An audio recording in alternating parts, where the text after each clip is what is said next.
that mortgage company has Super Bowl commercials and they say, hey, it's as easy as 1, 2, 3, just click on this app and you have it. What's funny is we've tested it and we said, let me see what really happens.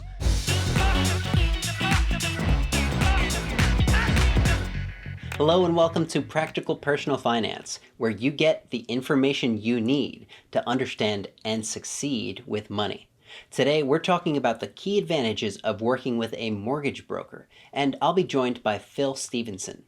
Phil, also known as the Mortgage Nerd, is a mortgage lender and broker with PS Mortgage Lending in Miami, Florida. He studied economics at Florida International University, and he's been in the mortgage business since 2005. What Phil really likes about doing mortgages is when he's able to help someone in a way that his competitors can't. When he's not serving his clients, you can probably find Phil swimming, diving, or boating near his home in the Florida Keys. And now, without any further delay, here's my conversation with Phil Stevenson.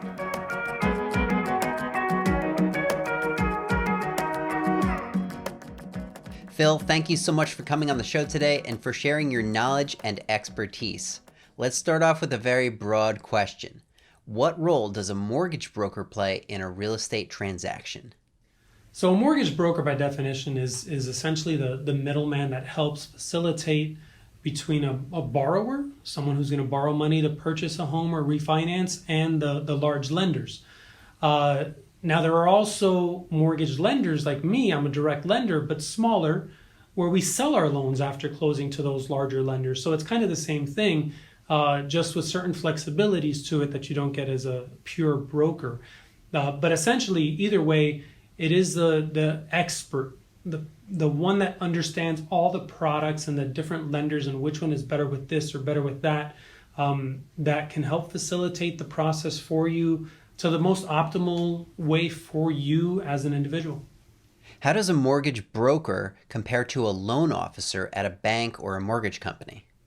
You know, there are different types of mortgage brokers out there. And there are a lot of people that, from what I've seen, especially since the market crashed, when the real estate market boomed and then bust, there was a lot of changes to the industry. And it really pushed everyone away from the broker model. So you get a lot of people that work at large branch lenders or big banks and their loan officers there. And only because of certain regulations against brokers, but there's really a big shift back to broker. But what I find, if you're calling someone at a large bank, typically, it's what I call a glorified order taker. It's someone that usually doesn't have as much experience in the business. So they went somewhere where they'll get a salary and then they'll get a very small commission, versus independent brokers and lenders, smaller companies.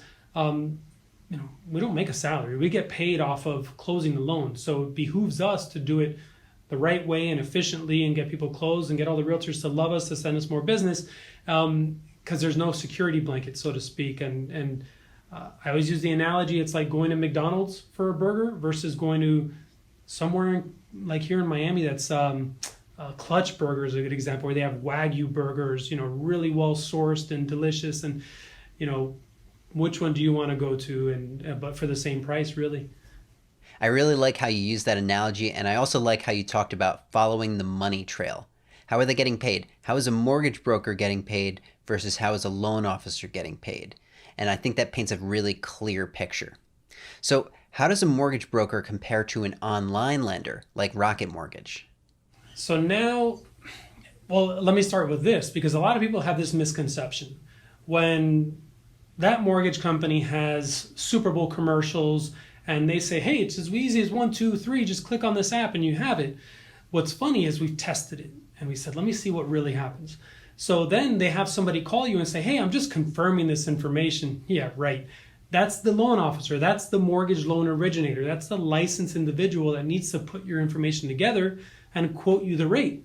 So it's not just an app, even though they make it seem as if though that's what's happening. There's still a person on the other end that needs to work on your file, that needs to approve the loan and disclose everything to you. So what's the difference? It goes back to what we said about, are you working with a glorified order taker, or do you want to work with a true professional that has a deep understanding of all the products available?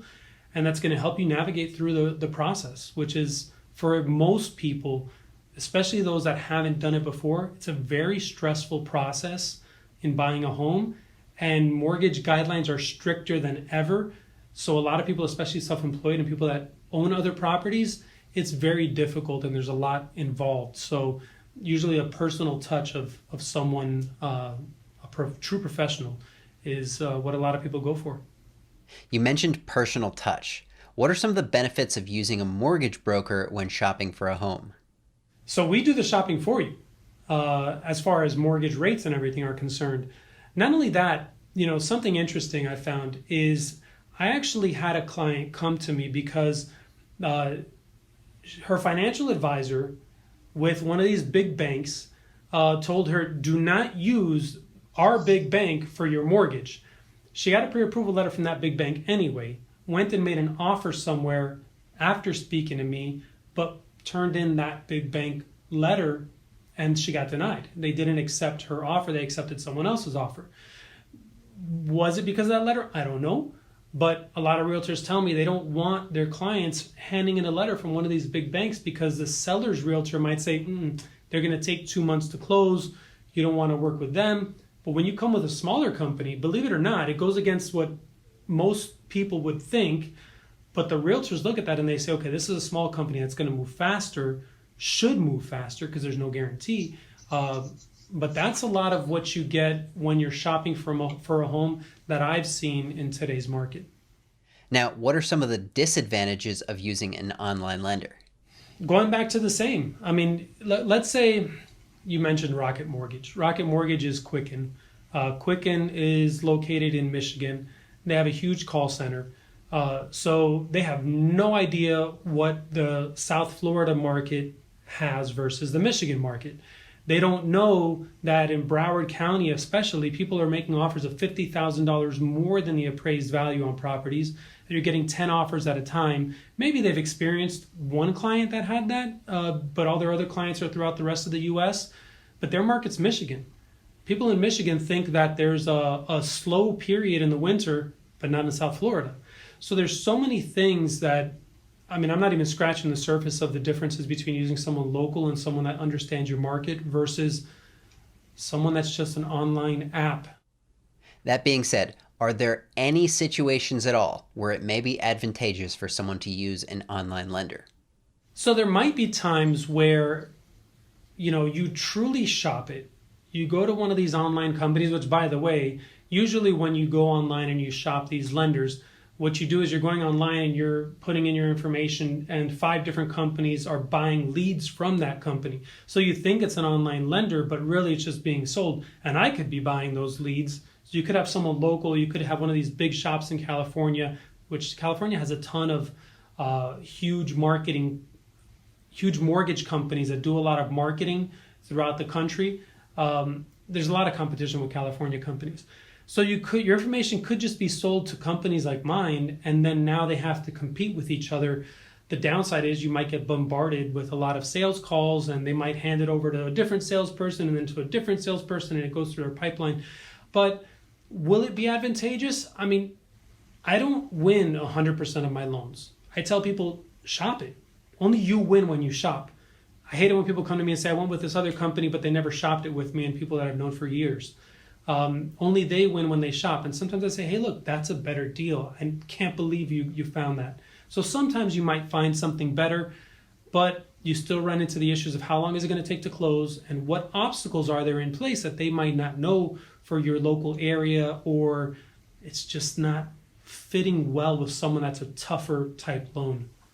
You were just talking about shopping around and how the consumer wins when they do shop around.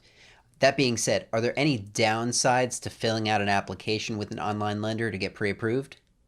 I think the only downside is what I touched on, which is you're probably going to get bombarded with a lot of different people.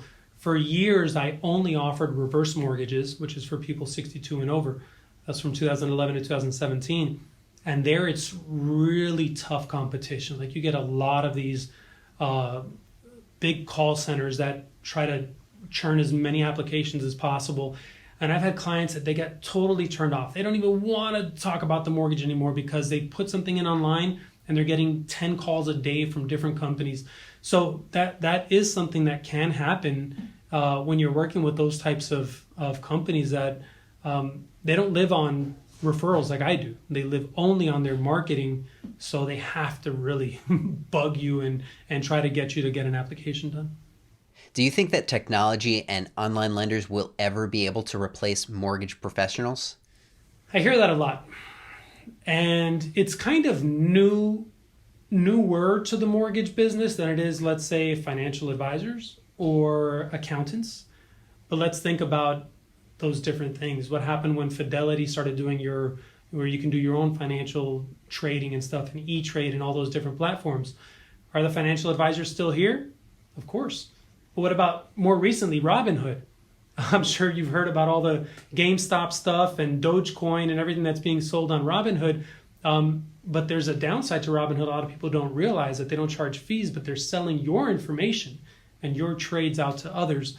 A financial advisor is someone who is a professional that studies the market, that understands. My financial advisor tells me, last year he said, we're getting into technology boom. This year says we're going to shift out, we're going to move to healthcare.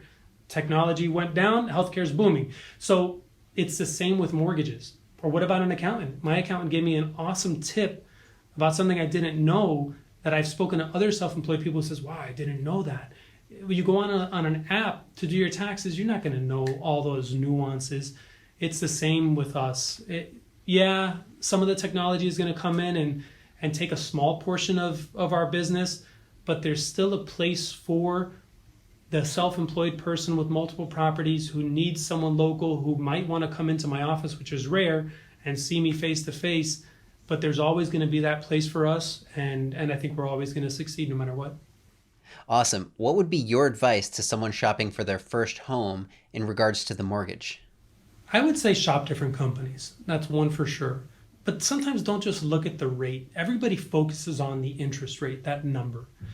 What happens is a lot of the big online lenders, they'll tell you, hey, I'm going to give you 1.5 rate. I'm just going to use something crazy low because I've heard this type of stuff. But they don't tell you over the phone that in your paperwork, you're going to pay a ton of fees, a ton of points, which is origination or discount points on top of that. So you're buying down that rate. They try to sneak it in.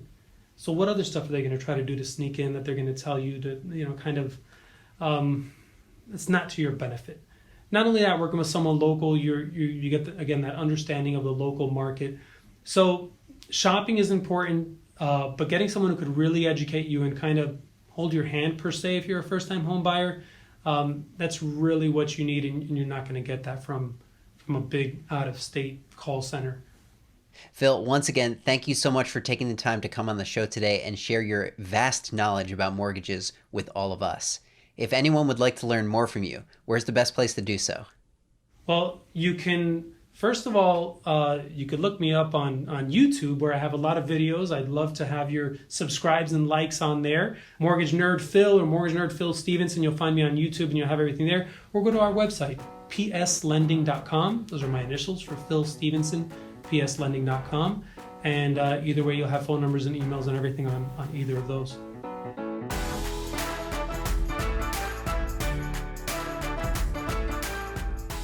I would like to thank my friend Phil Stevenson for taking the time to answer my questions about mortgages.